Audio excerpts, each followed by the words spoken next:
Raja dalam bayang salib dan pedang.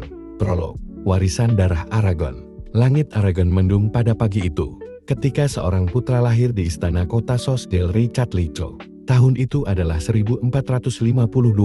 Di tengah dinding batu yang kokoh, suara tangisan bayi menggema seperti suara harapan baru bagi Wangsa Trasmara. Bayi itu bernama Ferdinand, putra Raja John II dari Aragon, dan istri keduanya, Juana Enriquez, seorang wanita yang keras hati dan berambisi kuat. Dari buayan emasnya, Ferdinand dikelilingi oleh bisikan politik, ketegangan antara mahkota Aragon dan negeri tetangganya, serta kabar tentang kekacauan yang terus tumbuh di semenanjung Iberia. Sang pangeran kecil diajari lebih dahulu tentang silsilah, bahasa Latin, hukum kerajaan, dan taktik perang sebelum dia mengenal kata kasir. Bab 1. Pendidikannya sang raja kecil. Ferdinand tumbuh di istana Zaragoza, dibesarkan dalam tradisi ksatria Aragon, tetapi juga dalam kerumitan politik istana. Ia diajarkan untuk berbicara dengan lidah para diplomat dan bertarung dengan tangan para jenderal. Ibunya, Juana, mendesaknya menjadi keras lebih baja daripada perak, dan ayahnya, John II, yang telah memerintah dengan tangan besi, menanamkan rasa curiga terhadap para bangsawan. Pada usia remaja, Ferdinand sudah mulai menghadiri dewan kerajaan, mengamati wajah-wajah para penasehat seperti seorang diktator menatap lawannya. Tapi di balik semua itu, ada satu kabar yang tak kunjung padam di telinganya. Isabella, putri kerajaan Kastel, telah menjadi pewaris tahta kerajaan tetangga yang besar dan kuat. Bab 2. Cinta, politik, dan perkawinan. Pada usia 18 tahun, Ferdinand melakukan perjalanan rahasia. Ia menyamar, melewati medan yang dikuasai musuh dan sekutu, demi satu tujuan menikahi Isabella dari Kastel.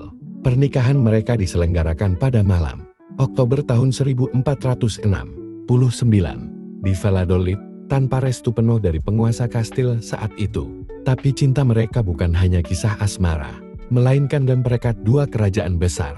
Dengan bersatunya Aragon dan Kastel di bawah satu pasangan suami istri, mereka membuka jalan bagi apa yang kelak disebut Spanyol bersatu.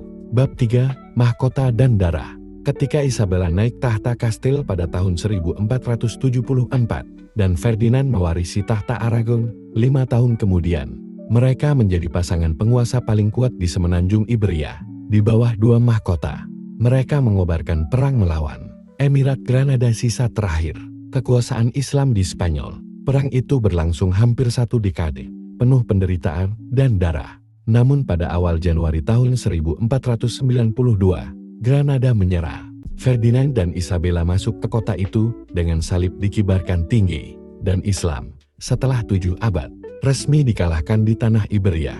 Ferdinand memandang menara Alhambra yang megah dan berkata lirih kepada istrinya, "Hari ini, bumi dan langit menyatu di bawah satu Tuhan dan satu mahkota." Bab 4. Sang Inkuisitor dan Penjelajah Dunia. Namun kemenangan tidak membawa kedamaian. Ferdinand dan Isabella ingin menyatukan negerinya, bukan hanya secara politik, tapi juga secara agama. Maka mereka mendirikan lembaga Inkuisisi Spanyol. Ribuan orang Yahudi dan Muslim dipaksa pindah agama, diusir, atau dibakar di alun-alun, sementara darah masih mengering di tanah. Mereka menerima seorang penjelajah dari Genoa bernama Christopher Columbus. Pada tahun yang sama Granada jatuh 1492.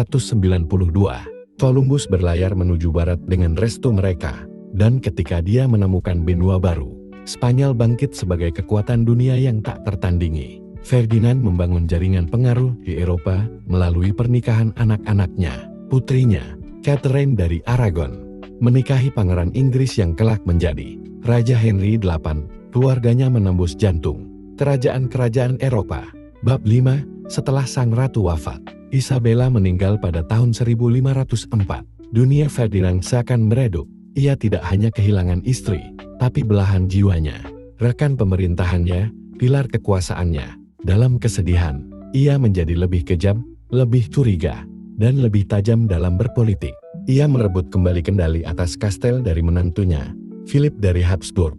Ia menjadikan cucunya, Charles, sebagai pewaris tahta gabungan Spanyol. Melalui kelicikannya, ia menjamin bahwa Spanyol akan tetap bersatu meskipun tanpa Isabella. Ia menikah lagi dengan Germain de Foix dari Prancis, berharap memiliki putra yang bisa memisahkan kembali Aragon dari kastel.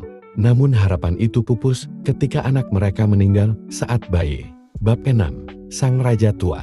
Tahun-tahun terakhir Ferdinand diwarnai tubuh yang melemah, namun pikiran yang tetap tajam. Ia masih menulis surat-surat penuh siasat ke seluruh Eropa, mengawasi politik Italia dan kekuatan Prancis, dan merancang strategi pewarisan kekuasaan kepada cucunya, Charles. Pada bulan Januari tahun 1516, di kota kecil Madrigalejao, Ferdinand jatuh sakit. Di ranjangnya yang sederhana, ia tidak dikelilingi kemegahan kerajaan, melainkan hanya suara para pendeta, Gemador, dan kenangan akan Isabella, Granada, Columbus, dan darah yang mengalir demi mahkota yang ia cintai. Ia wafat dalam usia 63 tahun. Tubuhnya dimakamkan di Granada, berdampingan dengan Isabella, di bawah naungan katedral Kristen yang pernah menjadi masjid. Epilog, warisan sang raja. Ferdinand II bukan hanya seorang raja, ia adalah arsitek Spanyol modern. Bersama Isabella, ia menyatukan kerajaan-kerajaan yang terpecah, menegakkan otoritas kerajaan atas kaum bangsawan, meluaskan kekuasaan agama Katolik, dan membuka dunia baru bagi Spanyol. Namun di balik kemegahan itu, ada bayang-bayang pengusiran, inkuisisi, dan perpecahan yang akan datang. Sejarah mengingatnya dengan berbagai nama, El Rey Catlico, sang raja Katolik. Tapi bagi Spanyol, dia adalah fondasi kekaisaran. Pedang, salib, dan mahkota adalah peninggalannya.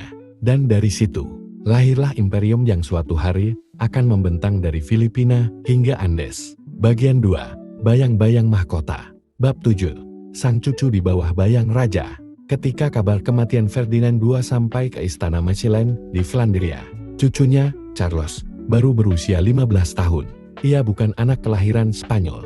Ia lahir di Gent, dari pasangan Joanna, putri Ferdinand dan Isabella, dan suaminya Philip de Hansung, putra Kaisar Maximilian dari Austria. Tapi ayah Charles telah lama wafat, dan ibunya, Joanna yang dijuluki La Loca, dikunci dalam istana karena dianggap tidak waras. Charles tumbuh dalam dunia yang jauh dari napas Toledo atau bisikan Granada. Ia berbicara dalam bahasa Prancis dan Flemish lebih lancar daripada bahasa Spanyol. Namun takdir memanggilnya ke arah selatan. Surat wasiat Ferdinand jelas, Charles harus mewarisi mahkota Spanyol Aragon, kastil, dan semua jajahannya yang luas di dunia baru. Engkau akan duduk di tahta yang lebih tinggi dari kakakmu, kata Margaretha dari Austria, bibi Charles, saat menyerahkan salinan wasiat itu. Namun setiap mahkota terbuat dari duri sebelum emas. Bab 8, Mahkota Tiga Dunia. Tahun 1518, Charles tiba di Spanyol. Ia disambut dengan kecurigaan. Rakyatnya menganggapnya asing. Ia membawa penasihat Flemish yang tidak mereka kenal. Ia bahkan tak bisa berbicara bahasa mereka dengan fasih. Namun ia belajar dengan cepat. Ia mempelajari bahasa Spanyol, hukum Kastilia, dan terutama, ia mempelajari warisan kakeknya, kekuatan atas tanah, dan gereja. Ia dimahkotai sebagai Charles I, Raja Spanyol, pada usia 17 tahun. Namun bukan hanya Spanyol yang menjadi bebannya. Dari ayahnya, ia mewarisi wilayah Habsburg Austria, Belanda, dan klaim atas mahkota Romawi Suci. Dan ketika Kaisar Maximilian wafat, Charles mencalonkan diri untuk menggantikannya. Dengan emas dari dunia baru dan diplomasi tajam, ia terpilih. Pada tahun 1520, Charles I menjadi Charles V, Kaisar Romawi Suci. Ia adalah penguasa terkuat di dunia Kristen. Kekaisarannya membentang dari Brandenburg ke Meksiko, dari Napoli ke Peru. Dunia menyebutnya penguasa di mana matahari tidak pernah terbenam. Bab 9. Bayangan leluhur dan api reformasi. Namun mahkota yang ia kenakan dibentuk oleh luka dan darah yang diwariskan oleh Ferdinand. Ketika Martin Luther memakukan 95 dalilnya di Wittenberg, dunia Kristen terbelah, dan Charles V anak warisan, Ferdinand sang Katolik harus memilih antara menjaga gereja Roma, seperti yang dilakukan kakeknya, atau membiarkan reformasi menyebar. Ferdinand II telah membersihkan Spanyol dari kafir dan heretik dengan api inkuisisi. Charles, di hadapan Kaisar Jerman dan Paus, merasa terbebani oleh warisan itu. Ia menyeret Luther ke hadapan Diet of Worms, menuntut penarikan ajarannya. Tapi dunia telah berubah, dan pedang yang dulu menaklukkan Granada tak bisa menghentikan lidah dan pena di Wittenberg. Sementara itu, Spanyol terus berkembang.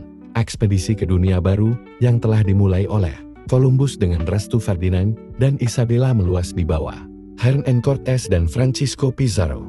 Kekayaan dari kekaisaran Aztec dan Inca dituangkan ke peti kerajaan. Tapi emas itu juga membawa ketamakan, perlawanan, dan bayangan keserakahan yang tidak pernah dikenali oleh Ferdinand di zamannya. Bab kali, pilar terakhir. Menjelang akhir hayatnya, Charles V merasakan beban yang pernah Ferdinand II rasakan ketika usia bertambah. Kekuasaan bukan lagi soal kebesaran, tapi pertanyaan tentang makna. Ia pensiun di Biara Yuste pada tahun 1556, mengenang semua mahkota yang pernah ia kenakan Spanyol, Jerman, Napoli, Belanda, dan dunia baru. Ia wafat dalam keheningan, seperti kakeknya dan anaknya. Philip II mewarisi Spanyol, membawa warisan 3 generasi penguasa, Isabella si religius, Ferdinand si politikus, dan Charles si kaisar dunia. Epilog akhir, sang raja yang menyatukan. Ferdinand II bukan hanya lelaki di balik tahta Aragon. Ia adalah pembentuk dunia, pengatur aliansi, pendiri kekuasaan, dan penopang gereja. Ia dan Isabella membentuk suatu dinasti yang bukan hanya menyatukan Spanyol, tapi mewariskan mahkota yang akan mempengaruhi Eropa selama lebih dari 2 abad. Warisannya bukan hanya terukir di istana, Granada atau perjanjian-perjanjian pernikahan. Ia terpatri di peta dunia, di lintasan kapal yang menuju Hindia Barat, dan dalam sejarah Eropa yang penuh darah dan iman. Dan dalam sepi malam, di dalam makamnya yang dingin. Mungkin arwah Ferdinand tersenyum ketika mendengar cucunya menjadi kaisar dunia. Sebab tiada raja, kecuali mereka yang memahami bahwa kerajaan sejati dibangun di antara cinta dan siasat, salib dan pedang, serta kesetiaan dan pengkhianatan. Aku bukan pembakar kitab, melainkan penjaga iman, dan bila harus dibakar untuk Tuhan, maka biarlah terbakar dengan pujian. Granada jatuh bukan karena kekuatan besi, tapi karena kehendak besi dari bangsa yang bersatu. Tak ada yang lebih suci dari iman, dan tak ada yang lebih berbahaya dari ketidaksatuan dalam nama Tuhan. Dengan Isabella, aku tak hanya menikahi seorang ratu, tapi menyatukan 2 dunia. Satu kerajaan dapat runtuh karena pedang, tapi 2 kerajaan bersatu hanya dengan kehendak dan doa.